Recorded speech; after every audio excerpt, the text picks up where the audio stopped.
Alhamdulillah, nahmaduhu wa nasta'inuhu wa nastaghfiruhu wa na'udhu billahi min shururi anfusina wa sayyiati a'malina man yahdihillahu fala mudilla lahu wa man yudlilhu fala hadiya lahu wa ashhadu an la ilaha illallah wa ashhadu anna Muhammadan abduhu wa rasuluhu.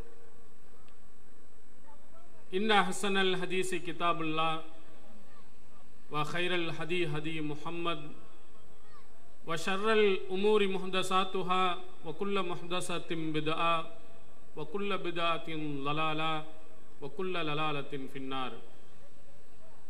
Allahumma salli ala Muhammadin wa ala ali Muhammad kama sallaita ala Ibrahim wa ala ali Ibrahim innaka Hamidum Majid. Allahumma barik ala Muhammadin wa ala ali Muhammad kama barakta ala Ibrahim wa ala ali Ibrahim innaka Hamidum Majid.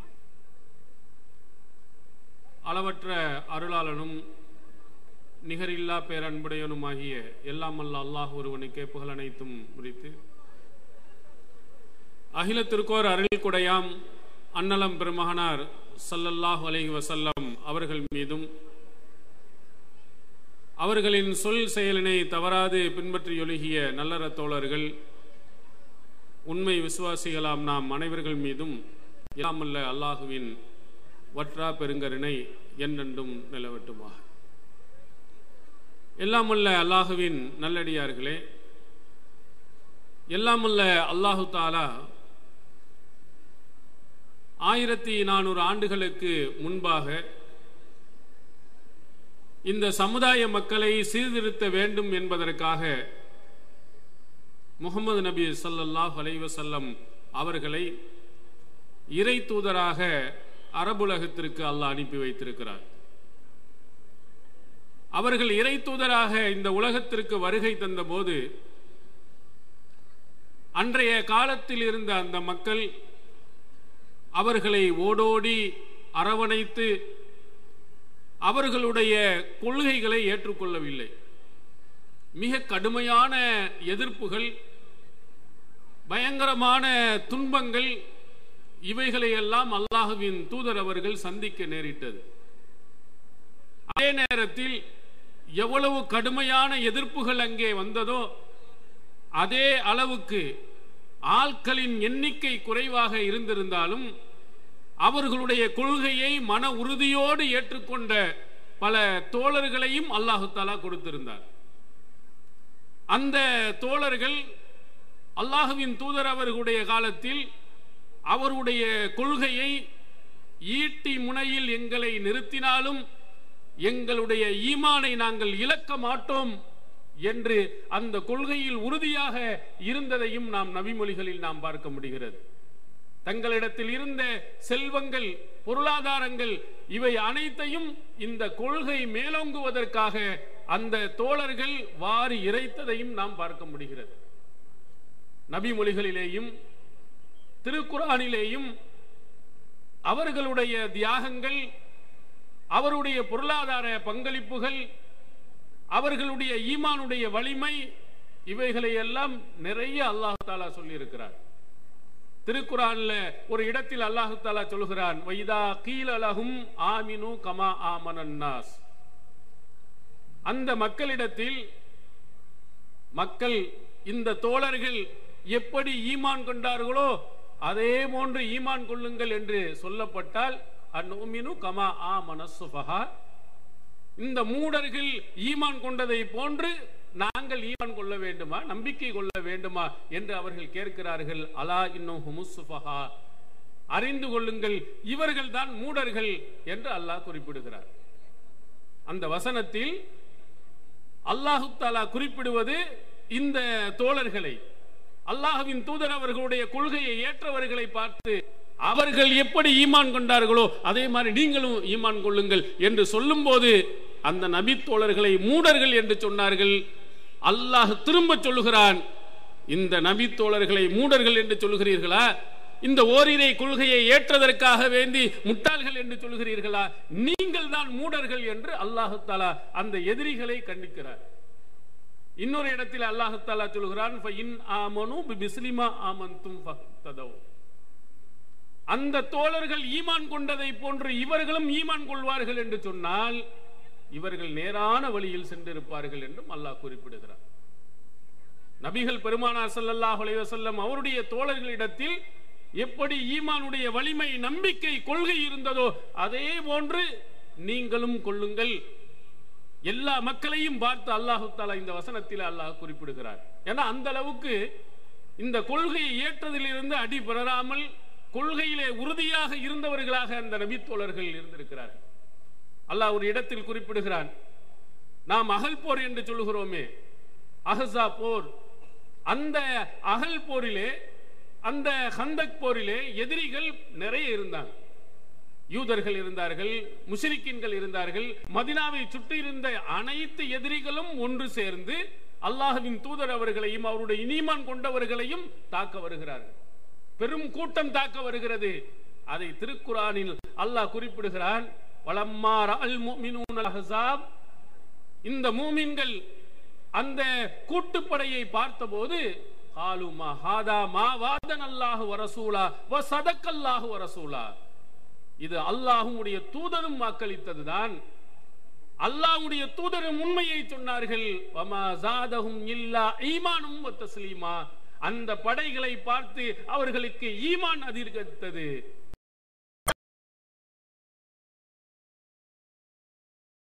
மட்டுமல்லாமல் அவருடைய ஈமான் இன்னும் வலிமையானது என்று அல்லாஹ் தஆலா அந்த வசனத்தில் குறிப்பிடுகிறார். அப்ப இவைகளை எல்லாம் நாம் எடுத்து பார்க்கும் போது நபிகள் பெருமானார் ஸல்லல்லாஹு அலைஹி வஸல்லம் அவர்களுடைய தோழர்களுடைய ஈமான் மிக சிறந்தது. அவருடைய பொருளாதாரம், அவர்கள் பங்களிப்பு நம்மளால் ஈடுகட்ட முடியாத அளவுக்கு குறைவாக கொடுத்திருந்தாலும் தன்னுடைய சொத்துக்கள் அனைத்தையும் இழந்தவர்கள். நபிகள் பெருமானார் ஸல்லல்லாஹு அலைஹி வஸல்லம் அவர்கள் சொன்ன செய்தி சஹீஹ் புகாரியில் இடம்பெறுகிறா, தசுப்பு அஸ்ஹாபி, என்னுடைய தோழர்களை நீங்கள் திட்டாதீர்கள் என்று சொன்னார். ஏன் திட்டக்கூடாது? நீங்கள் உஹது மலை அளவிற்கு தங்கத்தை நீங்கள் தர்மம் செய்திருந்தாலும் என்னுடைய தோழர்கள் அவர்கள் ஒரு கை அல்லது அதனுடைய பாதி அளவு தர்மம் செய்ததுக்கு ஈடாகாது. வமா பலக மின் அஹதிஹிம் அலா நஸீஃபஹு, அது முழு கையளவும் அல்ல, அதில் பாதி அளவுக்கு கூட உங்களால் செய்ததனுடைய நன்மை, அந்த தோழர்கள் செய்ததனுடைய நன்மை நீங்கள் பெற முடியாது என்று நபி ஸல்லல்லாஹு அலைஹி வஸல்லம் குறிப்பிடுகிறார். நம்ம உஹது மலை அளவுக்கு தங்கத்தை தர்மம் செய்கிறோம், ஆனால் நபி தோழர்கள் ஒரு கையின் பாதி அளவுக்கு தர்மம் செய்கிறார்கள், அதற்கு ஈடாகாது. ஏன்? அந்த சூழ்நிலை அப்படி.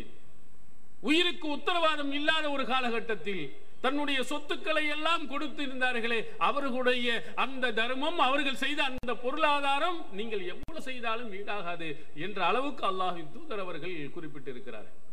அப்போ இவ்வளவு சிறந்த நபி தோழர்கள், இந்த சிறப்புகள், அவருடைய ஈமானுடைய வலிமைகள், இவைகளை எல்லாம் நாம் எல்லா மக்களிடத்திலும் எடுத்துரைக்கிறோம். அவங்க மாதிரி ஈமானுடைய வலிமையில் இருக்க வேண்டும் என்றும் சொல்லுகிறோம். அந்த தோழர்களிடத்தில் இருந்த அந்த தாராள மனப்பான்மையும் உங்களுக்கு வர வேண்டும் என்றும் நாம் சொல்லுகிறோம். அதே நேரத்தில் அந்த நபி தோழர்களும் மனிதர்கள், அவர்களிடத்திலேயும் தவறு வரும். இறைவனை தவிர உலகத்தில் இருக்கும் யாராக இருந்தாலும் அவன் தவறு செய்பவன் தான் என்ற அடிப்படை உண்மையை நாம் சொல்லுகிறோம். அது மாதிரி சில தவறுகள் அவருடைய வாழ்நாளில் நடந்திருக்கிறது என்பதையும் சொல்லுகிறோம். இதனால் அல்லாஹ்வின் தூதரின் தோழர்களை நாம் நேசிப்பதில்லை, அவமானப்படுத்துகிறோம், கேவலப்படுத்துகிறோம் என்று சிலர்கள் விமர்சிக்கலாம்.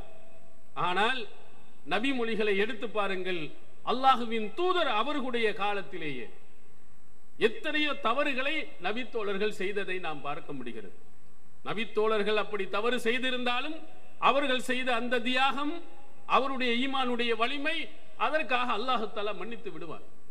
சஹீஹுல் புகாரியில் நாம் பார்க்கிறோம், ஹாத்திப் இப்னு அபி பல்தா ரலியல்லாஹு அன்ஹு, இவர்கள் என்ன செய்கிறார்கள்? ரசூலுல்லாஹி ஸல்லல்லாஹு அலைஹி வஸல்லம் அவர்களுடைய சில ரகசிய திட்டங்களை ஒரு கடிதத்தில் எழுதி இணை வைப்பால் ஒரு பெண்மணி இடத்தில் கொடுத்து மக்காவுக்கு அனுப்பி விடுகிறார்கள். இது அல்லாஹ்வின் தூதர் அவர்களுக்கு தெரிந்து விடுகிறது. உடனே ரசூல் ஸல்லல்லாஹு அலைஹி வஸல்லம் அவர்கள் அலி ரலியல்லாஹு அவர்கள், ஜுபைர் ரலியல்லாஹு அவர்கள், மிக்தாத் ரலியல்லாஹு அவர்கள், இந்த 3 பேரையும் இந்த இடத்துல ஒரு பெண்மணி ஒரு கடிதத்தை கொண்டு செல்கிறார், அந்த கடிதத்தை கைப்பற்றி வாருங்கள் என்று சொன்னார். இந்த நபி தோழர்களும் சென்று அந்த பெண்ணிடத்தில் இருந்த அந்த கடிதத்தை கைப்பற்றி கொண்டு ரசூல் ஸல்லல்லாஹு அலைஹி வஸல்லம் அவரிடத்தில் ஒப்படைக்கிறார். ஒப்படைத்தால் பிரித்து படித்து பார்க்கும் போது ஹாத்திப் இப்னு அபி பல்தா ரலியல்லாஹு அன்ஹு அவர்கள் எழுதிய கடிதம், அவர்கள் எழுதிய அந்த செய்தி அதில் உள்ளே அமைந்திருக்கிறது. இணை வைப்பாளர்களுக்கு எழுதியிருக்கிறார், ரகசிய திட்டங்களை வெளிப்படுத்தி இருக்கிறார். உடனே ரசூலுல்லாஹ் கேட்கிறாங்க, என்ன இது, ஏன் இப்படி நீங்க செஞ்சீங்க? உடனே பதறி போன ஹாத்திப் இப்னு அபி பல்தா ரலியல்லாஹு அன்ஹு அவர்கள் சொல்லுகிறார், அல்லாஹ்வின் தூதர் அவர்களே, என்னை தவறாக எண்ணி விடாதீர்கள். நான் இஸ்லாத்தை விட்டு நான் போக வேண்டும் என்றோ, வேறு மதத்தில் சேர வேண்டும் என்றோ, இஸ்லாம் பிடிக்கவில்லை என்றோ நான் செய்யவில்லை. முஹாஜிரின்களுக்கு எவ்வளவோ நண்பர்கள், உறவினர்கள் எல்லாம் அங்கே இருக்கிறார்கள். அவர்கள் தங்களுடைய உறவினர்களை பார்த்துக் கொள்கிறார்கள். ஆனால் எனக்கு என்னுடைய உறவினர்களை பார்த்துக் கொள்வதற்கு யாரும் இல்லை. எனவே இது போன்ற செய்தியை நாம் கொடுக்கின்ற பொழுது என்னுடைய உறவுகளை அந்த இணை வைப்பாளர்கள் தொந்தரவு தராமல் பாதுகாத்துக் கொள்வார்கள் என்பதற்காக வேண்டி நான் இந்த செய்தியை அனுப்பினேன். அல்லாஹ்வின் தூதர் அவர்களே, இஸ்லாத்தை விட்டு போகும் எண்ணம் எனக்கு இல்லை, இஸ்லாத்தை வெறுக்கும் எண்ணம் எனக்கு இல்லை என்பதை அவர் தெளிவுபடுத்தினார். உடனே ரசூல் ஸல்லல்லாஹு அலைஹி வஸல்லம் அவர்கள் உண்மையைத்தான் சொன்னார்கள் என்று சொன்னார். உடனே உமர் பின் கத்தாப் ரலியல்லாஹு அன்ஹு அவர்கள் சொல்கிறார்கள், தானி அல்ரிபு உனுக்க ஹாதல் முனாஃபிக், அல்லாஹ்வின் தூதர் அவர்களே, என்னை விடுங்கள், இந்த முனாஃபிக்கினுடைய கழுத்தை நான் வெட்டுகிறேன், என்ன வேலை செய்திருக்கிறார் என்று கோபம் விடுகிறார் உமர் ரலியல்லாஹு அன்ஹு. அவர் சொன்ன வாசகம் என்ன? இந்த முனாஃபிக், இந்த நயவஞ்சகனின் கழுத்தை வெட்டுகிறேன் என்று ஒரு நபி தோழரை ஹாத்திப் இப்னு அபீ பல்தா ரலியல்லாஹு அன்ஹு அவர்களை பார்த்து கடும் கோபத்துடன் சொல்கிறார். இப்படி நடக்கலாமா? ஒரு தோழர் இப்படி நடக்கலாமா? இது போன்ற செய்திகளை இணை வைப்பாளர்கள் கொடுக்கலாமா என்று அவர் கொதித்து போய் உமர் ரலியல்லாஹு அன்ஹு அவர்கள் சொல்லும் போது அல்லாஹ்வின் தூதர் அவர்கள் அமைதிப்படுத்துகிறார். பத்ர் போர்க்களத்தில் கடந்து கொண்ட அந்த தோழர்களை பார்த்து அல்லாஹ் தஆலா என்ன சொல்கிறான்? இஅமலு மா ஷி'தும் ஃபகத் கஃபர்து லக்கும், நீங்கள் விரும்பியவாறு நடந்து கொள்ளுங்கள், உங்களுடைய பாவங்களை நான் மன்னித்து விட்டேன் அப்படின்னு அல்லாஹ் தஆலா அந்த தோழர்களை பார்த்து சொல்லவில்லையா? இவர் பத்ர் போர்க்களத்தில் கலந்து கொண்டவர், எனவே இப்படி தவறு செய்தாலும் அல்லாஹ் அவருடைய தவறை மன்னித்து விடுவான் என்று நபி ஸல்லல்லாஹு அலைஹி வஸல்லம் குறிப்பிட்டார். ஒரு மிகப்பெரிய பயங்கரமான ஒரு தவறு, ஒரு தோழரை நயவஞ்சகன் என்று சொல்லும் அளவுக்குரிய ஒரு தவறு, கொலை செய்வதற்கு கோபப்படக்கூடிய அளவுக்குள்ள ஒரு தவறு ஒரு நபி தோழர் செய்கிறார். இந்த மாதிரி செய்யும் போது அல்லாஹ்வின் தூதர் அவர்கள் அவங்களுடைய தியாகத்தை, கஷ்டத்தை அல்லாஹ் கவனத்தில் கொண்டு மன்னித்து விடுகிறார். இதை நாம் சொல்லுகிறோம். அதே நேரத்தில் அவர்கள் தவறு செய்ய மாட்டார்கள், அவர்களுடைய ஒவ்வொரு செயலும் மார்க்கத்தின் ஆதாரமாகும் என்று நாம் ஒருபோதும் சொல்லவில்லை. நபித்தோழர்களை நாம் நேசிக்கிறோம் என்று சொன்னால் நபித்தோழர்களுடைய அந்த சிறப்புகளை, அவர்களுக்கு இருக்கக்கூடிய சிறந்த பண்புகளை நாம் ஏற்கிறோம். அல்லாஹ்வின் தூதர் அவர்கள் சொன்னதை போன்று அவர்கள் நடந்தார்களே, அதை நாம் ஏற்றுக்கொள்வோமே தவிர அவர்கள் மீது அன்பு வைக்கிறோம் என்பதின் காரணத்தினால் அல்லாஹ்வினுடைய தகுதியை அவர்களுக்கு கொடுக்க மாட்டோம். தவறே செய்யாதவன் அல்லாஹ் தவறான தீர்ப்பு அல்லாமல், தவறான தீர்ப்பு கொடுக்காமல் சரியான தீர்ப்பை மட்டுமே கொடுக்கக்கூடியவன் இறைவன். அந்த இறைவனுடைய அந்த பண்பை கொண்டு போய் அவர்களுக்கு நாம் கொடுக்க மாட்டோம். அதே நேரத்தில் அல்லாஹ்வின் தூதர் அவர்கள் சொன்ன அடிப்படையிலே, அல்லாஹ்வின் தூதர் அவர்கள் காட்டிய அந்த வழிமுறையில் அவர்கள் நடப்பார்களேயானால் அதை நாம் எடுத்துச் சொல்லுவோம். நபித்தோழர்களை நாம் நேசிக்கிறோம். அந்த நபித்தோழருடைய வாழ்விலே நீங்கள் எடுத்து பார்த்தீர்களானால் நாம் என்ன கருத்துக்களை இந்த சமுதாயத்திற்கு இப்போ சொல்லிக் கொண்டிருக்கிறோமோ அதைத்தான் அவங்க சொல்லி இருக்கிறாங்க. ஒருவரை நேசிக்கிறோம் என்று சொன்னால் அதில் மிக முக்கியமான ஒன்று என்ன? அவருடைய கொள்கை, கோட்பாடுகள், அவர் சொல்லக்கூடிய வழிமுறைகள், அறிவுரைகளை பின்பற்றுவதுதானே. அந்த தோழர்கள் சொன்ன, அவர்கள் காட்டி தந்த அந்த வழிமுறைகளை ஒரு சிலவற்றை உங்களுக்கு நான் சொல்லுகிறேன். அதை நாம் செய்கிறோமா இல்லையா என்று பாருங்கள். அதை செய்யக்கூடியவர்கள் அவர்கள் மீது நேசம் கொண்டவர்களா, பாசம் கொண்டவர்களா அல்லது எதிரிகளா என்பதை நீங்கள் முடிவு செய்யுங்கள்.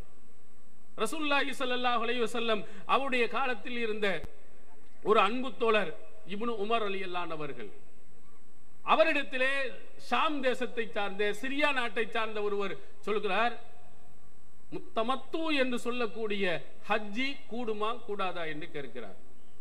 ஹஜ்ஜிலே 3 வகை இருக்கிறது. இஃப்ராத், தமத்து, அதே மாதிரி கிரான். இந்த 3 ஹஜ்ஜையுமே அல்லாஹ்வின் தூதர் அவர்கள் அனுமதித்தது தான். ஹஜ்ஜி என்று சொன்னால் அது மட்டும், இஃப்ராத் என்று சொன்னால் ஹஜ்ஜி மட்டும் செய்வது, கிரான் என்று சொன்னால் ஹஜ்ஜிக்கும் உம்ராவுக்கும் ஒரே இஹ்ராமில் அணிந்து செய்வது, தமத்து என்று சொன்னால் முதலில் உம்ரா செய்துவிட்டு இஹ்ராமை களைந்து விட்டு பிறகு ஹஜ்ஜை செய்வது. இந்த 3 வகையும் அனுமதிக்கப்பட்டது. அப்போ அவர் கேட்கிறார், தமத்து என்று சொல்லக்கூடிய முதல்ல உம்ரா செய்து இஹ்ராமை களைந்து அதற்கு பிறகு ஹஜ்ஜி செய்யக்கூடியதை ஹலாலா ஹராமான்னு கேட்கிறார். ஹலாலுன், இது ஹலாலு தான். உடனே அந்த மனிதர் இப்னு உமர் ரலியல்லாஹு அவர்களிடத்திலே கேட்கிறார்கள், உங்களுடைய தந்தை இதை தடுக்கிறாரே, இதை கூடாது என்று சொல்லுகிறாரே, நீங்கள் என்ன சொல்லுகிறீர்கள் அப்படின்னு கேட்கிறார். அப்ப அவர்கள் விளக்குறாங்க, அந்த நபித்தோழர், ஒரு காரியத்தை என்னுடைய தந்தை தடுத்திருக்கிறார், அல்லாஹ்வின் தூதர் அவர்கள் அதை செய்திருக்கிறார்கள். இந்த நேரத்தில் என்னுடைய தந்தையினுடைய அந்த விஷயத்தை நாம் பின்பற்ற வேண்டுமா, அல்லது அல்லாஹ்வின் தூதர் அவர்கள் காட்டிய அந்த வழிமுறையை நாம் பின்பற்ற வேண்டுமா? இதுக்கு நீ பதில் சொல்லு. உடனே அவர் சொல்லுகிறார், அம்ர ரசூலுல்லாஹி ஸல்லல்லாஹு அலைஹி வஸல்லம், அல்லாஹ்வின் தூதர் அவர்கள் காட்டி தந்த அந்த வழிமுறையை தான் பின்பற்ற வேண்டும். அப்ப சொன்னா சனாஹா ரசூலுல்லாஹி ஸல்லல்லாஹு அலைஹி வஸல்லம் செய்திருக்கிறார்கள், அங்கீகரித்திருக்கிறார்கள் என்ற கருத்தை அவர்கள் சொன்னார்கள். திருமதி என்ற நூலில் நாம் பார்க்கிறோம். இது ஒரு நபித்தோழர். இந்த நபித்தோழரின் மீது அன்பும் பாசமும் இருந்தால் இந்த சமுதாயத்தில் என்ன சொல்லணும்? என்னுடைய தந்தை, என்னுடைய தாய், என்னுடைய ஊர், என்னுடைய குடும்பம், என்னுடைய சொந்த பந்தம் யார் என்ன சொன்னாலும் அல்லாஹ்வின் தூதர் அவர்கள் என்ன சொன்னார்களோ அதைத்தான் பின்பற்ற வேண்டும் என்று சொன்னாரே இப்னு உமர் ரலியல்லாஹு அவர்கள், அதைத்தான் நம்ம எடுக்கணும். அதான அவர்கள் மீது பாசத்தை காட்டுவதனுடைய எடுத்துக்காட்டு, நேசத்தை காட்டுவதனுடைய எடுத்துக்காட்டு. இதைத்தானே தௌஹீதமா சொல்லுகிறது. ஒரு காரியத்தை நீ எவ்வளவு பெரிய மனிதராக இருந்தாலும் சரி, அவருடைய தந்தை பெரிய நபி தோழர், அபூபக்கருக்கு அடுத்த நிலையில் இருந்தார், அல்லாஹ்வின் தூதர் அவர்களுக்கு ரொம்ப நெருக்கமாக இருந்தார், அவ்வளவு சிறந்த நபி தோழராக இருந்த உமர் அவர் ஒரு விஷயத்தை சொல்லுகிறார் என்றால் ஏத்துக்கிறாதீங்க. ரசூலுல்லாஹி ஸல்லல்லாஹு அலைஹி வஸல்லம் என்ன சொன்னார்களோ அதைத்தான் ஏற்றுக்கொள்ள வேண்டும் என்று சொன்னாரே, இதைத்தான் நம்ம மக்களுக்கு எடுத்து சொல்லுகிறோம். இது நபித்தோழர்களுடைய மீது வைத்திருக்கக்கூடிய நேசத்தின் வெளிப்பாடு இல்லையா? அந்த நபித்தோழர்கள் காட்டி தந்த வழிமுறை இல்லையா? அல்லாஹ்வின் தூதர் அவர்கள் எப்படி இந்த சமுதாயத்திற்கு வழிகாட்டினார்களோ அதே போன்று அந்த நபித்தோழர்கள் கருத்தை எடுத்து சொன்னார்கள். அந்த கருத்தை இந்த சமுதாய மக்களுக்கு நாம் எடுத்து வைத்திருக்கிறோம். அதே மாதிரி இன்னொரு செய்தியை நாம் பார்க்கிறோம். ரசூலுல்லாஹி ஸல்லல்லாஹு அலைஹி வஸல்லம் அவருடைய அன்பு தோழராக இருந்த உமர் ரலியல்லாஹு அன்ஹுடைய மனைவி, அவருடைய பெயர் ஆத்திகா பின்த் ஸைத் என்று சொல்கிறார். இவங்க யாருன்னு சொன்னா ரசூல் ஸல்லல்லாஹு அலைஹி வஸல்லம் அவர்கள் 10 சொர்க்கவாதி என்று குறிப்பிட்டார்களே, சயீத் பின் ஸைத் அவருடைய சகோதரி. உமர் ரலியல்லாஹு அவர்கள் இந்த சயீத் பின் ஸைதுடைய சகோதரியை கல்யாணம் முடிச்சிருந்தாங்க. உமர் ரலியல்லாஹு சகோதரியை ஸைத் பின் ஸைத் என்கிறாங்க, அவங்க கல்யாணம் முடிச்சிருந்தாங்க. பெண் கொடுத்து பெண் எடுத்திருக்கிறாங்க. அந்த பெண்மணி என்ன செய்வார்களாம்? ஃபஜர் தொழுகைக்கும் இஷா தொழுகைக்கும் ஜமாத்துல என்ன செய்வாங்க? கலந்து கொள்வார். அப்ப கலந்து கொள்ளும் போது அவங்கள்ட்ட கேட்கிறாங்க, உமர் இருக்கிறார்களே அவர்கள் எக்ராவு வயகார், இதை அவர் வெறுப்பாரு, அவர் ரோசக்காரர் ஆயிடுச்சு, எப்படி நீங்கள் பள்ளியாசல் நீங்கள் கலந்து கொள்கிறீர்கள், எப்படி ஜமாத்துக்கு நீங்கள் வருகிறீர்கள் என்று கேட்கும் பொழுது அவர் எப்படி என்னை தடுத்து விட முடியும்?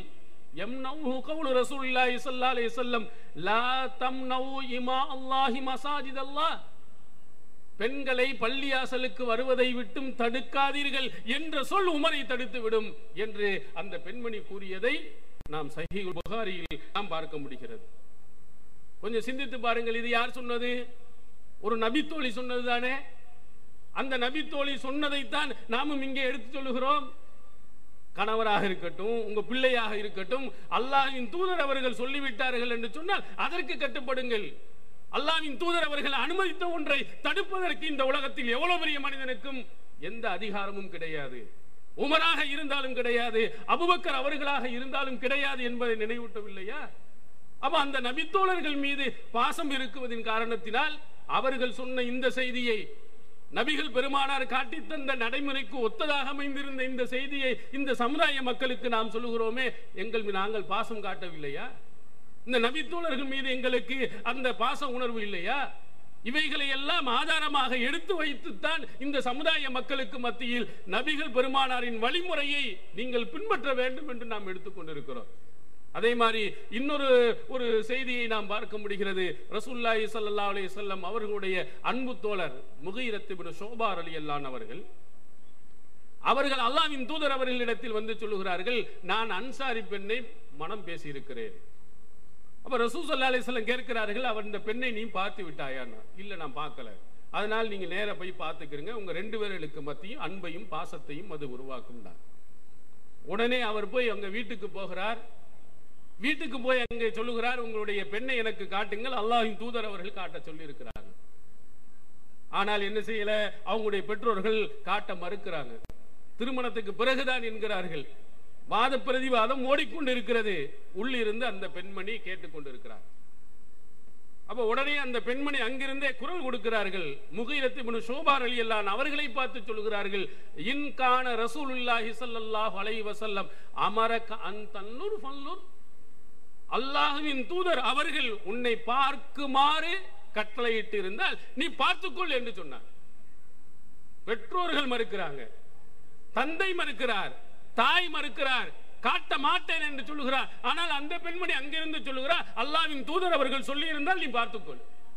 அவர் பார்த்துட்டு தான் திருமணம் முடித்தார். இப்னு மாஜா என்ற நூலில் இந்த செய்தியை நாம் பார்க்க முடிகிறது. இதைத்தான் நாம் எடுத்து சொல்லுகிறோம். இந்த செய்தியை எடுத்து காட்டுகிறோமே, முகீரத் இப்னு ஷுபா ரலியல்லாஹு அவர்களுடைய கூற்றை காட்டுகிறோம். அதே போன்று அந்த பெண்மணியினுடைய நபி தோழியினுடைய அந்த அற்புதமான அழகான அறிவுரையை இந்த சமுதாய மக்களுக்கு எடுத்து காட்டுகிறோம். நாங்க நபித்தோழர்களை ஏசுகிறோமா? நபித்தோழர்களை அலட்சியப்படுத்துகிறோமா? அவமானப்படுத்துகிறோமா? அல்லாஹ்வின் தூதர் காட்டிய அந்த வழிமுறையை அப்படியே அழகாக எடுத்து காட்டியதை அப்படியே இந்த சமுதாய மக்களுக்கு எடுத்து சொல்லி, நீங்களும் அந்த நபித்தோழர்கள் எப்படி நபிமொழிக்கு முக்கியத்துவம் கொடுத்தார்களோ, நபி காட்டிய அறிவுரைகளுக்கு முக்கியத்துவம் கொடுத்தார்களோ, அது மாதிரி நடங்கன்னு சொல்லுகிறோம். ரசூலுல்லாஹி ஸல்லல்லாஹு அலைஹி வஸல்லம் அவர்களுடைய ஒவ்வொரு விஷயத்தையும் எடுத்து பார்த்தீர்களானால் அவர்கள் நபித்தோழர் முக்கியத்துவம் கொடுத்தார்கள். அதுபோல நீங்களும் கொடுங்கள் என்கிறோம். இன்னும் ஒரு சிலர்கள் இருக்கிறார்கள். எவ்வளவு பெரிய சட்டதிட்டமாக இருந்தாலும் சரி, எவ்வளவு பிரச்சனைக்குரிய விஷயமாக இருந்தாலும் சரி, சஹாபிய நபி தோழர்கள், நபி தோழியர்கள் அவங்க சொன்ன சட்டங்களையும் நம்முடைய வாழ்க்கையில் பின்பற்ற வேண்டும். புதிதாக வந்திருக்க சில கூட்டம் குர்ஆனை பின்பற்றணும், ஹதீஸை பின்பற்றணும், சஹாபாக்களையும் பின்பற்ற வேண்டும். அவங்க சொன்னதையும் நீங்கள் ஏற்றுக்கொள்ள வேண்டும். அவங்க சொன்னதும் மார்க்கத்தினுடைய ஆதாரமாகும் என்று பிரச்சாரத்தை பல இடங்கள்ல சொல்லிக் கொண்டு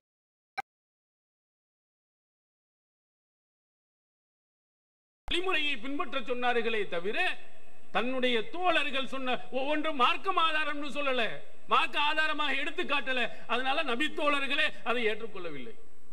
உதாரணத்துக்கு ஒரு செய்தி சஹீஹுல் புகாரியில் இடம்பெறுகிறது. ரசூலுல்லாஹி ஸல்லல்லாஹு அலைஹி வஸல்லம் அவர்கள் அன்சாரி தோழர்கள் சிலரை ஒரு போர்க்களத்திற்காக அனுப்பி வைக்கிறாங்க.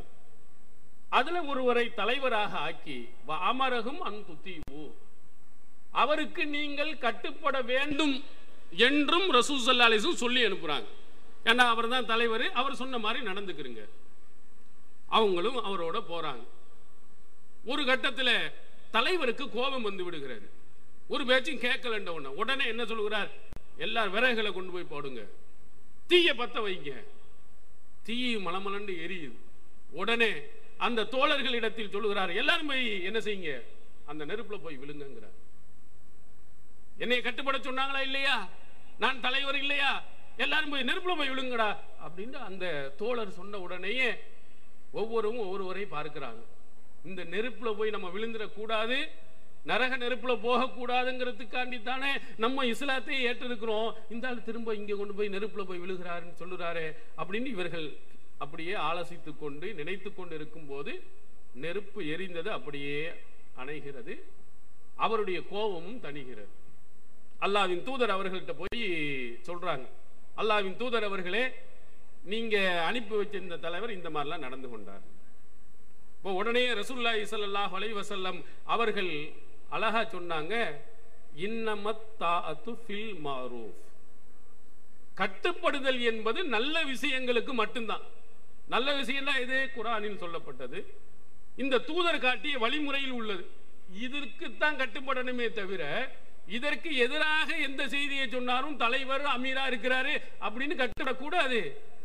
ஒரு பேச்சுக்கு அந்த நெருப்புல போய் நீங்கள் விழுந்திருந்தால் லவ் தகலூஹா மா ஹரஜூ மின்ஹா அபதா, அந்த நெருப்பில் இருந்து ஒருபோதும் வெளியே இருக்க முடியாது. நீ தற்கொலை செஞ்சவன் ஆயிருவ, நிரந்தர நரகத்திற்கு நீங்கள் போயிருப்பீர்கள் என்று அல்லாஹ்வின் தூதர் அவர்கள் சொன்னார். ஒரு நபித்தோழர் தானே கட்டளையிட்டாரு, அவர் சொன்னதை அப்படியே நபித்தோழர்கள் ஏத்துக்கிட்டாங்களா, மறுத்தார்களா இல்லையா? அல்லாஹ்வின் தூதர் அவர்களை என்ன சொன்னார்கள்? கட்டுப்படுங்கள் என்று சொன்னால் உடனே குர்ஆன் ஹதீஸுக்கு மாற்றமாக குர்ஆன் ஹதீஸில் இல்லாத திருக்குர்ஆன் காட்டித் தராத வழிமுறைகளுக்கெல்லாம் கட்டுப்படுன்னு அர்த்தமா? அல்லாஹ் சொன்னதாக இருக்கும் பட்சத்தில், அவன் தூதர் சொன்னதாக இருக்கும் பட்சத்தில் தான் நீ கட்டுப்படணும். அவர் சொன்னதுக்கெல்லாம் கட்டுப்பட்டு இருந்தால் நரகத்திலே நிரந்தரமா நீ போய் இருப்பாய் என்பதை அல்லாஹ்வின் தூதர் அவர்கள் சொன்னதை புகாரியில் நாம் பார்க்கிறோமே. இப்ப எந்த சஹாபாக்களுடைய சொல்லை ஏத்துக்கிட்டாங்க? ரசூல் ஸல்லல்லாஹு அலைஹி வஸல்லம் அவர்கள் அப்படி அந்த தோழர்களுடைய வழிமுறையை தான் பின்பற்ற வேண்டும் என்ற கருத்தை சொல்லி இருப்பார்களே, ஆனால் முதல்ல கட்டுப்படுறவங்க அந்த தோழர்கள் தானே, அந்த தோழர்கள் தானே ஏற்றிருப்பார்கள், அந்த தோழர்கள் தானே பின்பற்றிருப்பார்கள். பின்பற்றலையே. இதை என்ன நமக்கு உணர்த்துகிறது? நபி தோழர்கள் அவர்களுடைய தியாகம் பெரிது, அவர்கள் செய்திருக்கக்கூடிய கஷ்டங்கள் பெரிது. ஆனால் அவர்கள் மார்க்கத்தினுடைய அதிகாரம் உள்ளவர்களாக பின்பற்றுவதற்கு தகுதியானவர்களாக இல்லை என்பதனால் தான் அந்த தோழர்களை தங்களுடைய தோழர்களை பின்பற்றல. அதே மாதிரி இன்னொரு செய்தியை நீங்கள் பாருங்கள். அபூபக்கர் சித்திக் மிகச்சிறந்த நபி தோழர் என்று உங்களுக்கு தெரியும். ஃபாத்திமா ரலியல்லாஹு அன்ஹா அவங்களும் சிறந்த நபி தோழி என்பதும் உங்களுக்கு தெரியும். ரசூலுல்லாஹ்வுடைய பிள்ளை, மிகவும் அதிகம் நேசித்த ஒரு பிள்ளை.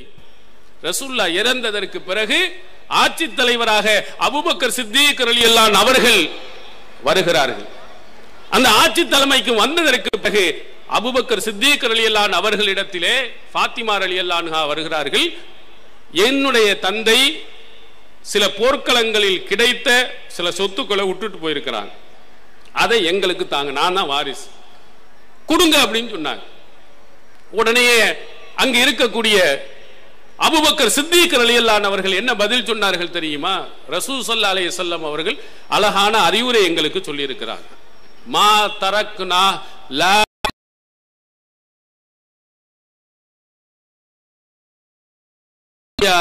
ரசூலுல்லாஹ் இப்படி சொன்னது. அல்லாஹ்வின் தூதர் அவர்கள் எப்படி நடந்து காட்டினார்களோ இதிலே அப்படித்தான் நான் நடப்பேன் என்று சொன்னார்கள். ஃபாத்திமா கோபப்பட்டார், அபூபக்கர் அவர்களை வெறுத்தார். ஃபாத்திமா ரலியல்லாஹு அன்ஹா அவர்கள் இறக்கின்ற வரையிலேயும் அபூபக்கர் அவர்கள் மீது கோபப்பட்ட நிலையிலேயே இருந்தார்.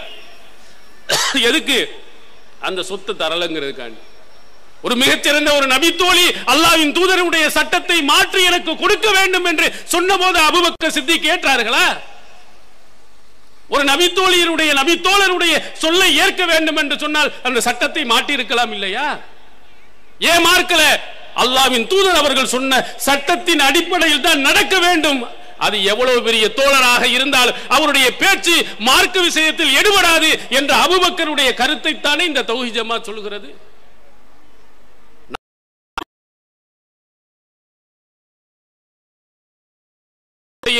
இரண்டு மருமகன் அலி ரலியல்லாஹு அன்ஹு அவர்களும் உஸ்மான் ரலியல்லாஹு அன்ஹு அவர்களும், அவர்களுக்கு மத்தியிலே சில பிரச்சனைகள் ஏற்படுகிறது. அந்த பிரச்சனையில் அலி ரலியல்லாஹு அன்ஹு அவர்களிடத்திலே உஸ்மான் ரலியல்லாஹு அன்ஹு சொல்லுகிறார்கள், இந்த தமத்து என்ற ஹஜ், கிரான் என்ற ஹஜ், இது ரெண்டையுமே செய்யக்கூடாதுன்னு தடை போடுறார். உஸ்மான் ரலியல்லாஹு அன்ஹு ஆட்சி தலைவரா இருக்கிறார், ஜனாதிபதியா இருக்கிறார். அலி ரலியல்லாஹு அன்ஹு அவர்களுக்கு இந்த செய்தி எட்டிய போது என்ன சொன்னார்கள் தெரியுமா? இதைத்தான் நாம் சொல்லுகிறோம். மா குந்து லிஅதா சுன்னத்தன் நபி ஸல்லல்லாஹு அலைஹி வஸல்லம் லி கௌலி அஹதின். எந்த ஒரு மனிதனின் சொல்லுக்காக வேண்டியும் அல்லாஹ்வின் தூதர் அவர்கள் சொன்ன சுன்னத்தை நான் விட்டுவிட முடியாது. நீங்கள் தடை செய்கிறீர்கள், ஆனால் அல்லாஹ்வின் தூதர் அவர்கள் செய்திருக்கிறார்கள், அனுமதித்திருக்கிறார்கள். அதுக்காண்டி உலகத்தில் உஸ்மான் அவர்களே, நீங்கள் என்ன, உலகத்தில் யார் சொன்னாலும் சரி அல்லாஹ்வின் தூதருடைய சுன்னத்தை ஒருபோதும் விட மாட்டேன் என்ற செய்தியை புகாரில் நாம் பார்க்கிறோம். உஸ்மானை அவமானப்படுத்திட்டாரா? அவரோட வயசில் மூத்தவர் இல்லையா? அந்த நாட்டினுடைய ஜனாதிபதி இல்லையா? அப்போ அந்த சட்டத்துக்கு மாற்றமாக நடந்தார் என்று விமர்சனம் செய்தால், நபிவழிக்கு மாற்றமாக நடக்கிறார் என்று உஸ்மான் அலி அல்லாஹ் அவர்கள் சொன்னால், அவரை அவமானப்படுத்துகிறோம் என்று சொன்னால், அலி அலி அல்லாஹ் அவர்கள் அவமானப்படுத்தி இருக்கிறாங்களே, இது தவறு என்று நாம் சொல்ல முடியுமா? சட்டம் அல்லாஹ்வின் தூதர் அவருக்கு தான் முதலிடம், திருக்குர்ஆனுக்கு தான் முதலிடம். அல்லாஹ்வின் தூதருடைய சொல்லுக்கு மாற்றமாக நடந்தால் அதை யார் பேச்சுக்கு எடுக்கக்கூடாது. இதை இன்னொரு விஷயத்தில் உங்களுக்கு நான் சொல்லுகிறேன்.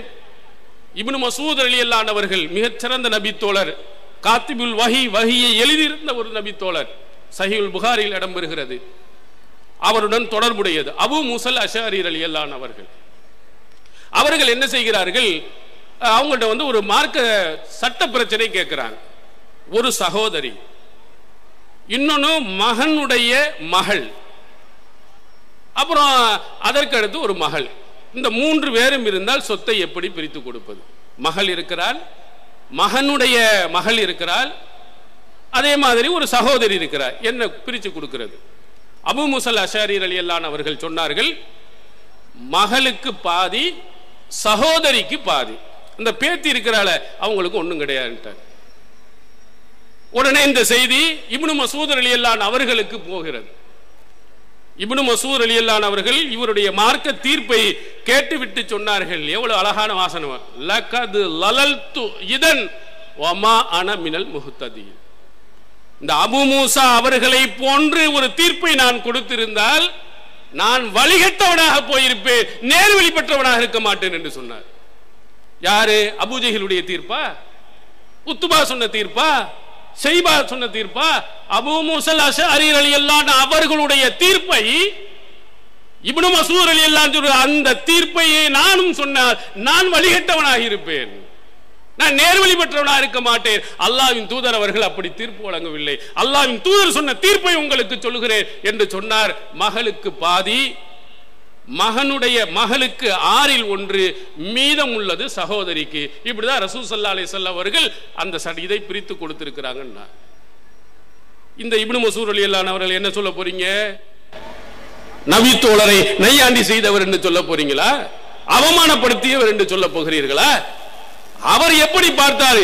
இந்த அபூ மூஸல் அஷஅரி அவர்களை விட அல்லாஹ்வின் தூதர் அவர்கள் பெரியவர், அவங்களுடைய சட்டத்தை தான் பின்பற்ற வேண்டும். இந்த அடிப்படையில் தான் அழகான ஒரு தீர்ப்பை கொடுத்தார்கள். இதே செய்தியை நாமும் சொல்லுகிறோம். நபி தோழர்களை கண்ணியப்படுத்தும் நாம் ரசூலுல்லாஹி ஸல்லல்லாஹு அலைஹி வஸல்லம் சொல்லுக்கு மாற்றமாக இருந்தால், திருக்குர்ஆனுக்கு மாற்றமாக இருந்தால் ஏற்கக்கூடாது. இது நபி தோழர்கள் காட்டி தந்ததுதான்.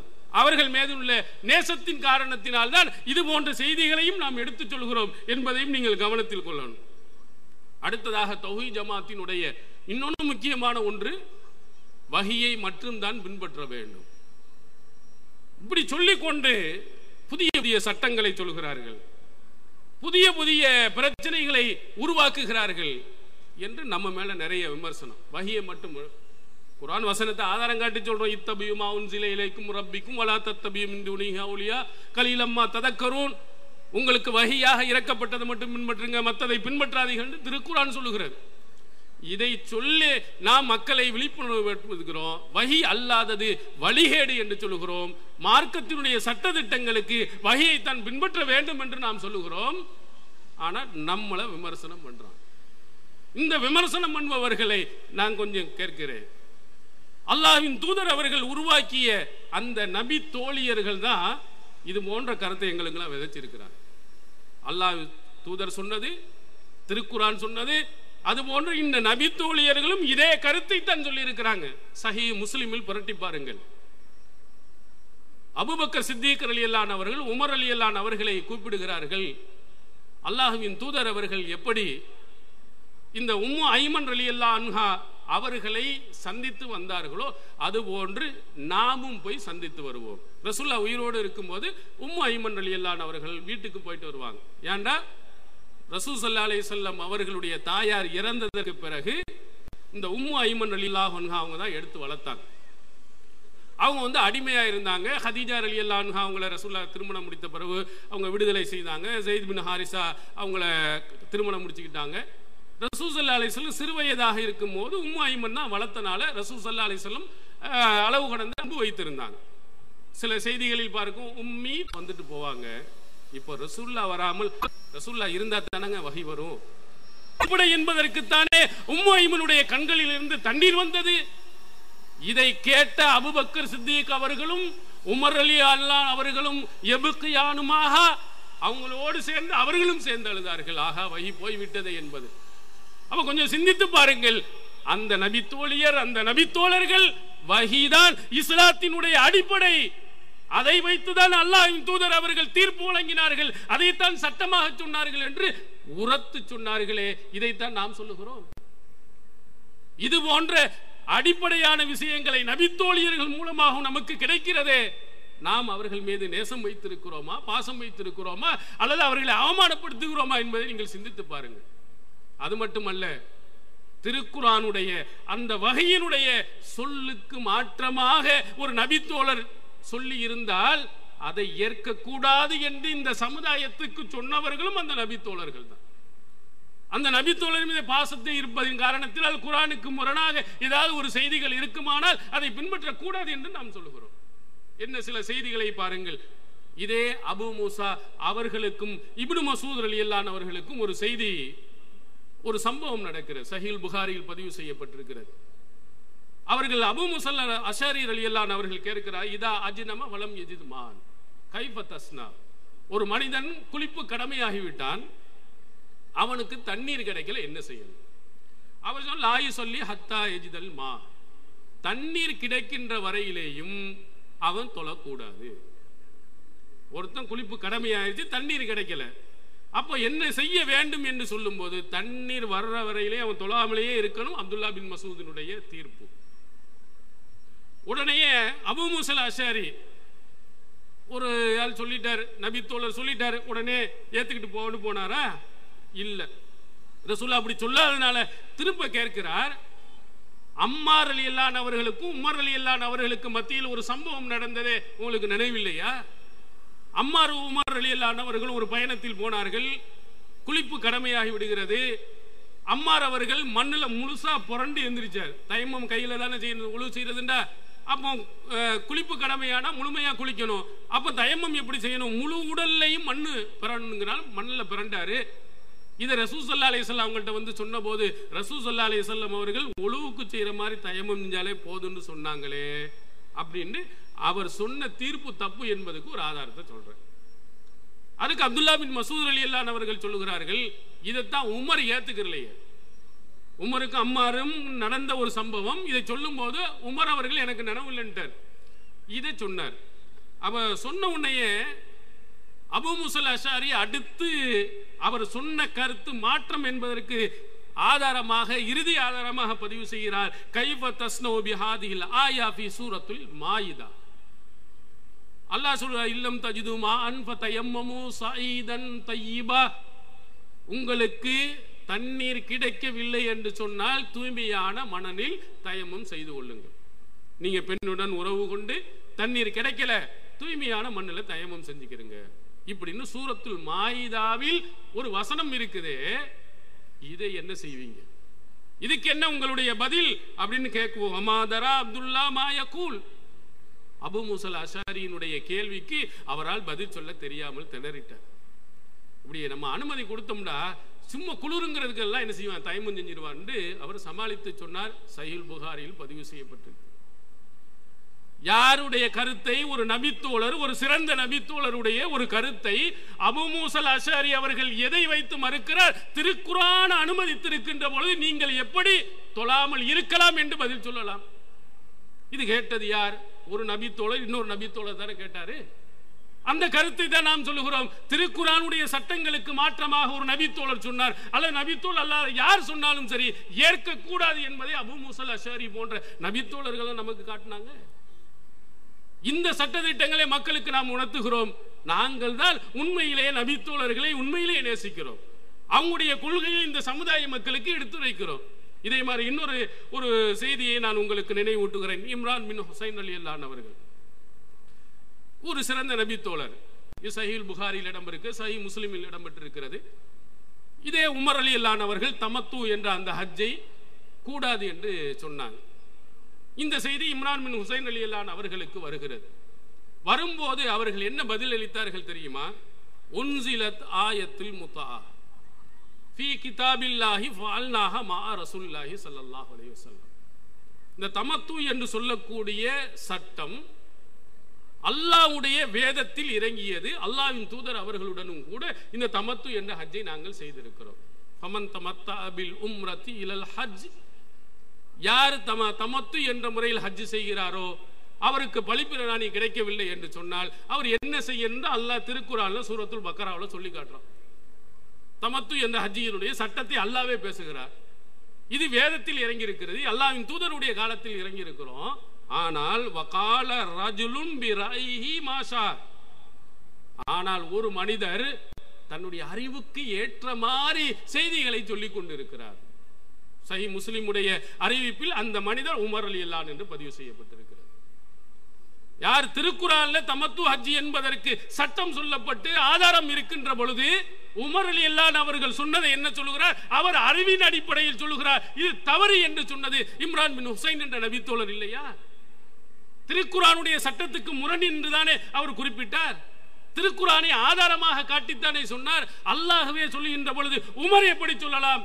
அவர் தன்னுடைய சொந்த கருத்தை பேசுகிறார், மார்க்கம் அல்ல என்ற இம்ரான் பின் ஹுசைன் ரலியல்லாஹு அவர்களுடைய கூற்றை இந்த சமுதாய மக்களுக்கு சொல்லும் போது அந்த நபி தோழர்களை நாம் அவமானப்படுத்துறோமா? அப்படின்னா இம்ரான் பின் ஹுசைன் ரலியல்லாஹு அவர்களை சொல்லுங்க. உமரை கேவலப்படுத்துகிறார் என்று சொல்லுங்க, அவருக்கு நேசம் இல்லை என்று சொல்லுங்கள், பாசம் இல்லை என்று சொல்லுங்கள். அல்லாஹ்வின் தூதர் அவர்கள் உருவாக்கிய அந்த நபி தோழர்கள், நபி தோழியர்கள் திருக்குர்ஆனுக்கு முரணாக நபி தோழர்கள் சொன்னாலும் சரி, யார் சொன்னாலும் ஏற்கவில்லை. அப்படித்தான் ரசூலுல்லாஹ் உருவாக்குனாங்க. திருக்குர்ஆன் அப்படித்தான் சொல்லிக் கொடுத்தது. எனவே அவர்கள் சட்டத்தை அந்த சமுதாய மக்களிலே அன்றைய காலத்திலே நடைமுறைப்படுத்தினாங்க. அதே மாதிரி இன்னொரு ஒரு செய்தியை நான் இறுதியாக உங்களுக்கு நினைவூட்டுகிறேன். அன்னை ஆயிஷா சித்திகா ரலியல்லாஹு அன்ஹா ஒரு அறிவிச்சுடராக மிகச்சிறந்த நபி தோழியராக ரசூலுல்லாஹி ஸல்லல்லாஹு அலைஹி வஸல்லம் அவங்களுடைய குறிப்பிட்டதாக செய்தி ஆயிஷா நாயகி அவர்களிடத்தில் சொல்லப்படுகிறது. உமர் மட்டுமல்ல, அவருடைய மகன் இப்னு உமர் ரலியல்லாஹு அவர்கள் சொன்னதாக சொல்லப்படும் போது ஆயிஷா நாயகி அவர்கள் அல்லாஹ்வின் தூதர் அவர்கள் இப்படி சொல்லி இருக்க முடியாது. அதுக்கு என்ன ஆதாரம் சொன்னார்கள் தெரியுமா? ஹஸ்புக்குமுல் குர்ஆன், உங்களுக்கு அல்லாஹ்வின் தூதர் அவர்கள் சொல்லல, இப்படி அவர்கள் பேசவில்லை என்பதற்கு திருக்குர்ஆனே உங்களுக்கு சான்று போதுமானதாகும். லா தஸிரு வாஸிரத்தும் விஸ்ர உக்ரா, ஒருவருடைய பாவச்சுமையை இன்னொருவர் சுமக்க முடியாது.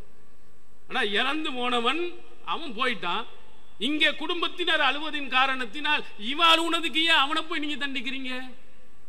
இது லாஜிக், ஒரு தர்க்க ரீதியாக பொருந்துகிறதா? இது சரியானதாக அறிவு சொல்லுகிறதா?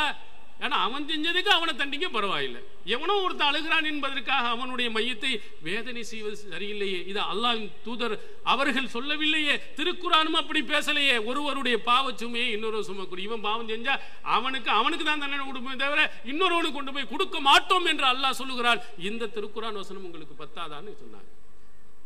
எதை காட்டி மறுத்தாங்க? திருக்குர்ஆனுடைய வசனத்தை காட்டி அல்லாஹ்வின் தூதர் அவர்கள் அப்படி சொல்லவில்லை என்று சொல்லவில்லையா, குறிப்பிடவில்லையா? யார்? ரெண்டு பெரிய நபி தோழர்கள் இல்லையா? உமர் அவர்கள் கேட்டதாக சொல்லுகிறார், இப்னு உமர் கேட்டதாக சொல்லுகிறார். அல்லாஹ்வின் தூதர் சொல்லல. அல்லாஹ்வின் தூதர் அவர்கள் திருக்குர்ஆனுக்கு மாற்றமா பேச மாட்டாங்க. அவர்களே திருக்குர்ஆனை கொண்டு வந்து விட்டு திருக்குர்ஆன் படி நடங்கள் என்று சொல்லிவிட்டு அதற்கு எதிராக எப்படி பேசுவார்கள் என்பதுதான் அன்னை ஆயிஷா சித்திகா ரலியல்லாஹு அன்ஹா அவர்களுடைய வாதம். அந்த வாதத்தை தான் இந்த சமுதாய மக்களுக்கு நம்ம சொல்றோம். அல்லாஹ்வின் தூதர் அவர்கள் கொண்டு வந்த திருக்குர்ஆனுக்கு மாற்றமாக நபிமொழிகள் இருக்க முடியாது, இருந்தால் அது நபிமொழிகள் இல்லை. யாரோ ஒருத்தன் தப்பு செய்திருக்கிறார். அழகா சொன்னார்கள், நீங்கள் கொண்டு வந்திருக்கக்கூடிய இந்த செய்தியை பொய்யானவரோ பொய்ப்பிக்கப்பட்ட ரெண்டு பேர்ட்ட கொண்டு வரல, அவங்க பொய் சொன்னவங்க ரெண்டு குற்றம் சுமத்தப்பட்டவர்கள், பொய் பேசுவரும்ல. வலாக்கின்ன சம, இந்த செவி இருக்கிற யுஹ்திவு, அது தவறு செய்து விடுகிறது. தெரியாம கவனக்குறைவாக கேட்டிருக்கலாம், கவனக்குறைவாக அவருடைய செய்திகள் பதிந்திருக்கலாம், ஏதோ ஒரு தவறுதலின் அடிப்படையில் அறியாமையில் அவர்கள் சொல்லிவிட்டார் என்று குறிப்பிடுகிறார். அப்ப இந்த செய்தி இந்த சமுதாய மக்களுக்கு சொல்றோம். திருக்குர்ஆனுக்கு முரணாக அல்லாஹ்வின் தூதர் அவர்கள் பேச மாட்டார்கள் என்றும் அப்படி பேசினால் ஏற்கக்கூடாது என்று சொன்னதும் அன்னை ஆயிஷா அவர்கள் தானே. அந்த நபித்தோழியர் அவர்கள் மீது பற்றின் காரணத்தினால், பாசத்தின் காரணத்தினால் தான் அந்த செய்தி இந்த சமுதாய மக்களுக்கு நாம் எடுத்து சொல்கிறோம். அதே மாதிரி இன்னொரு செய்தி இதே உமர் ரலியல்லாஹு அவர்கள் சொன்னதாக, ரசூல் ஸல்லல்லாஹு அலைஹி வஸல்லம் அவர்கள் பத்ர் போர்க்களத்தில் அந்த இணை வைப்பவர்களுடைய சடலங்களை எல்லாம் கலீப் என்று சொல்லக்கூடிய கிணத்துல போட்டுட்டு ரசூல் ஸல்லல்லாஹு அலைஹி வஸல்லம் அவர்கள் சொல்லுகிறார்கள், நான் சொன்னதெல்லாம் நடந்துச்சா, அல்லாஹ் வாக்களித்ததெல்லாம் கிடைத்ததா என்று அங்கே குறிப்பிடுகிறார். அப்ப என்ன, இறந்து போனவர்கள்ட்ட நீங்கள் பேசுகிறீர்களே அப்படின்னு கேட்கும்போது, இன்னஹும் லயஸ்மஊன மா அகூல், நான் எதை சொல்கிறேனோ அதை இப்போது அவர்கள் கேட்டுக்கொண்டு இருக்கிறார்கள் என்று அல்லாஹ்வின் தூதர் அவர்கள் சொன்னதாக உமர் ரலியல்லாஹு அவர்கள் மூலமா செய்தி ஆயிஷா நாய்க்கு வருகிறது. இதையும் அவர்கள் மறுக்கிறாங்க. ரசூல் ஸல்லல்லாஹு அலைஹி வஸல்லம் அப்படி சொல்லல. நேரடியாக கலந்து கொண்ட உமர் அவர்கள் சொல்லுகிறார்கள் இப்படிதான் சொன்னாங்க, ஆயிஷா நாயகி அவர்கள் அப்படி சொல்லவில்லை என்று மறுக்கிறாங்க. என்ன, திருக்குரானை ஆதாரம் காட்டுறாங்க. திருக்குரானுக்கு முரணா அப்படி நடக்காது. ரசூல் ஸல்லல்லாஹு அலைஹி வஸல்லம் சொல்லி இருக்க மாட்டாங்க, இன்னக லா துஸ்மியுல் மௌதா வமா அன்த பிமுஸ்மியின் மன் ஃபில் குபூர். நபியே, நீங்கள் இறந்தவர்களை செவியேற்க செய்ய முடியாது, கபரில் இருக்கக்கூடியவர்களையும் செவியேற்க செய்ய முடியாது திருக்குரான்ல அல்லாஹ் சொல்லுகிறான். ரசூல் ஸல்லல்லாஹு அலைஹி வஸல்லம் அவர்கள் இறந்து போனவர்களை எப்படி செவியேற்க செஞ்சிருக்க முடியும், எப்படி அவர்கள் சொல்வதை கேட்க செஞ்சிருக்க முடியும்? இது திருக்குரானுடைய சட்டத்துக்கு அது மாற்றமாக அமைந்திருக்கிறது இல்லையா என்று அவர்கள் அங்கே குறிப்பிடுகிறார். அப்ப ரசூலுல்லாஹி ஸல்லல்லாஹு அலைஹி வஸல்லம் அவர்களுக்கு இறங்கிய அந்த திருக்குரானுக்கு மாற்றமாக அல்லாஹ்வின் தூதர் அவர்கள் பேச மாட்டார்கள் என்று ஆயிஷா நாயகி அவர்கள் மறுத்தார்களே. இந்த கருத்தை தான் இந்த சமுதாய மக்களுக்கு நாம் சொல்லுகிறோம். இந்த கருத்தை தான் இந்த சமுதாய மக்களுக்கு எடுத்து சொல்லி பின்பற்ற சொல்லுகிறோம். இது போன்ற ஏராளமான செய்திகளை நீங்கள் எடுத்து பார்த்தால் அல்லாஹ்வின் தூதர் அவர்கள் காட்டி தந்த அந்த வழிமுறைக்கு முக்கியத்துவம் கொடுக்கிறோம், திருக்குரானுக்கு முக்கியத்துவம் கொடுக்கிறோம். அந்த திருக்குரானுக்கு முரணாக இருக்கக்கூடிய செய்திகள் ஆதாரமா ஆகாது என்று சொல்லுகிறோம். இந்த மாதிரி தெளிவான சில செய்திகளை இந்த சமுதாய மக்களுக்கு நாம் சொன்னால், நபி தோழர்களை மீது நேசம் கிடையாது, நபி தோழர்களை அவமானப்படுத்துகிறார்கள். நபி தோழர்கள் மனிதர்கள், அவர்களுக்கும் சில தவறுகள் வரும். அந்த தவறுகளை நாம் ஏற்றுக்கொள்ள கூடாது. திருக்குரான் காட்டி அந்த வழிமுறைக்கே முக்கியத்துவம் கொடுக்கணும், நபி வழிக்கே முக்கியத்துவம் கொடுக்க வேண்டும் என்பதை நாம் விளக்குகிறோம். இந்த விளக்கத்தை தான் அன்னை ஆயிஷா சித்திகா ரலியல்லாஹு அன்ஹா அவர்களில் இருந்து ஏராளமான நபி தோழர்கள் தங்களுடைய வாழ்நாளில் கடைபிடித்திருக்கிறார். திருக்குரான் அப்படி சொல்லுகிறது. எனவே நபி தோழர்களை, சஹாபாக்களை உண்மையில் ஒருவன் நேசிப்பவனாக இருந்தால் அந்த நபி தோழர்களை அல்லாஹ்வின் தூதர் அவர்கள் என்ன சொன்னாங்க, எந்த நபி வந்தாலும் அந்த நபியினுடைய சுன்னத்துகளை பின்பற்றுவது, அவருடைய கட்டளைகளை பின்பற்றுபவர்களாக நபி தோழர்கள் இருப்பார்கள் என்று சொன்னார்களா இல்லையா? அந்த நபி தோழர்கள் பின்பற்றிய, அந்த நபி தோழர்கள் சொன்ன மார்க்கத்தின் அடிப்படையில், அல்லாஹ்வின் தூதர் காட்டி தந்த அந்த வழிமுறையின் அடிப்படையில் சொன்ன செய்திகளை பின்பற்றுபவர்களாக இருக்கணும். அவங்க சொந்த கருத்தாக, அவர்கள் மார்க்கத்தின் ஆதாரம் இல்லாத கருத்துக்களாக இருந்தால் எப்படி மற்ற நபி தோழர்கள் அந்த தோழர்களுடைய கருத்தை புறக்கணித்தார்களோ அதுபோன்று நாமும் புறக்கணிக்க வேண்டும். இதுதான் சஹாபாக்களை உண்மையில் நாம் நேசிப்பதனுடைய வெளிப்பாடு. அந்த நேசத்திற்குரியவர்களாக, அல்லாஹ்வுடைய தூதரும் சொன்ன அடிப்படையில் நடக்கக்கூடியவர்களாக எல்லாம் வல்ல அல்லாஹ் தஆலா நாம் அனைவரையும் ஆக்கி அருள்வானாக. வாஹிர் தாவனா அல்ஹம்துலில்லாஹி ரப்பில் ஆலமீன். அஸ்ஸலாமு அலைக்கும்.